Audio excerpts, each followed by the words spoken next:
嗱，今日咧同大家嚟到廣州嘅彩虹橋站啊，呢條街咧叫西華路嘅。咁本來咧想揾間出名嘅酒樓咧拍下點心俾大家睇下嘅，但係朋友咧就介紹嚟西華路咧，話呢度咧仲多嘅街頭小食可以介紹。咁啊，轉頭睇下有咩好食啦。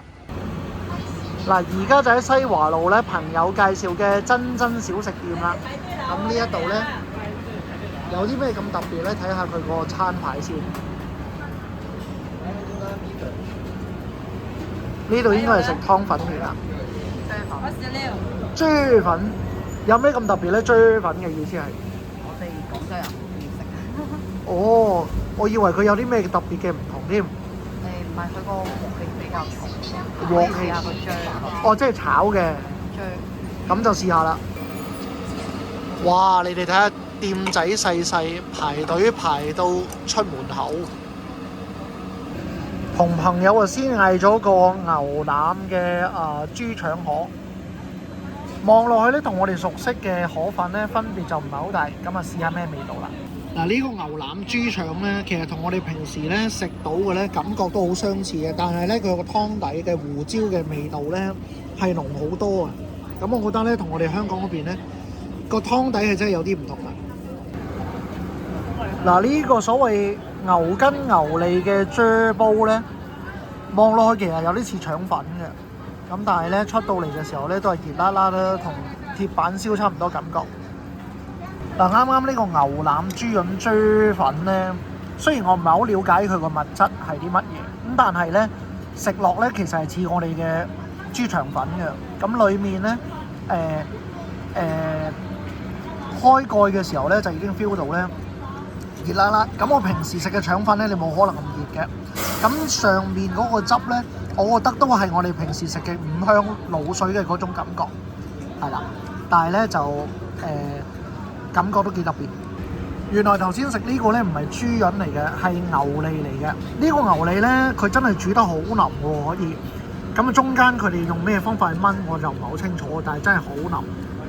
嗱，嚟緊咧喺西華路呢一度咧，就揾到呢間叫做藤原生煎，就係朋友介紹啦，又係排晒長龍咧，後邊嗰條隊都仲係嘅，起碼有30個人啊！呢條龍，哇！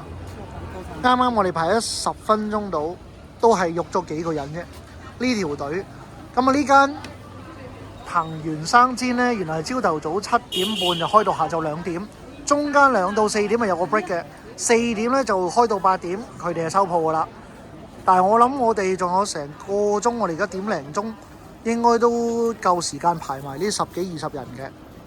嗱，而家我哋大概排咗20分鐘，後面條隊就突然間多咗20-30人。就快嚟到櫃面嘅時候，先見到咧，佢寫住係純手工製造咧，係需要時間嘅。嗱，頭先我哋排隊差唔多排咗半個鐘嘅呢個藤原生煎咧，一打開裏邊咧得4個啫，咁但係10蚊有4個生煎包啊，真係好抵啊，抵佢排到咁樣嘅。嗱，嚟睇下咧呢個排咗半個鐘嘅生煎包，內裏咧有啲咩咁特別啦？一打開咧，我哋見到啲肉汁，成個灌湯餃咁啊！你望下，啲肉汁係爆晒出嚟。嗱，頭先我哋見到個餃咧，內裏咧係真係好多湯汁啊，成個灌湯餃咁。但係我食嘅時候咧，本來想話外脆內軟，但係其實佢唔係外脆內軟嘅，佢有半邊咧咖啡色呢度咧，成個薯片咁咧係真係好脆口嘅，但係白色嘅部分咧係好滑嘅，係好鬆軟嘅。咁我覺得話呢個口感真係冇得頂。咁啊，難怪咧咁多人嚟呢度買啦。而家嚟試下呢間嘅芝麻糊世家，聽朋友講咧，呢一間嘅糖水鋪都好出名嘅。哇！你睇下師傅手法幾純熟，呢度就係鮮磨嘅芝麻糊，所以朋友話咧特別滑嘅。嗱，啱啱咧坐低嗌咗2個鴛鴦啊，一個咧係杏仁糊芝麻，另外一個咧係花生芝麻糊。咁啊望落去咧，淨係見到師傅嘅手勢咧，就知道佢夠滑啦。呢個花生係咪呢個嘅杏仁糊芝麻咧？係杏仁咧，我覺得其實咧同我哋食嘅味道都差唔多，但係呢個芝麻糊食落去咧，就真係唔似開粉嘅感覺，入口即溶嘅感覺好明顯啦，真係好幼滑嘅。哇！行到嚟街尾仲見到呢間方記嘅布拉腸粉，都係人頭湧湧啊！嗱，另外朋友介紹去呢間嘅永昌餅家，就話佢哋有啲叫做酥皮麵包，但係啱啱好似就賣晒啦。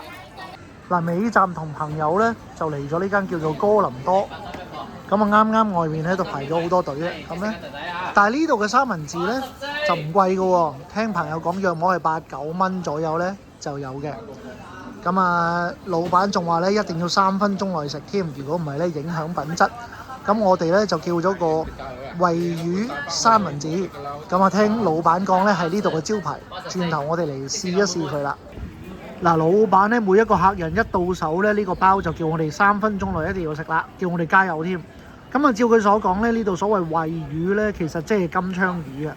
咁啊，另外咧呢個加咗隻蛋啦，等我哋而家試試佢味道先。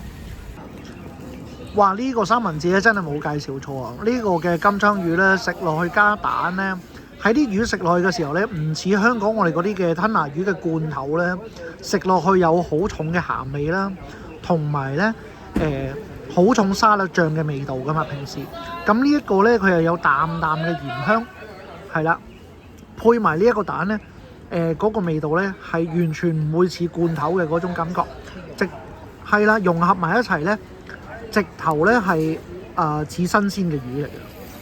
今日咧同朋友嚟到西華路咧，先食咗66蚊嘅2碟啫嘅粉啦，咁然後咧，食咗10蚊碗嘅芝麻糊2扣啦，另外咧仲有10蚊4個咧，好多汁好酥脆嘅生煎包之後咧，最後嚟到哥林多呢度咧，食咗個8個半，一個好滿意嘅三文治做結尾。咁啊今日咧嘅影片分享到呢度啊，咁啊希望大家中意嘅話咧可以俾個 like 同 subscribe，我哋下次再見，拜拜。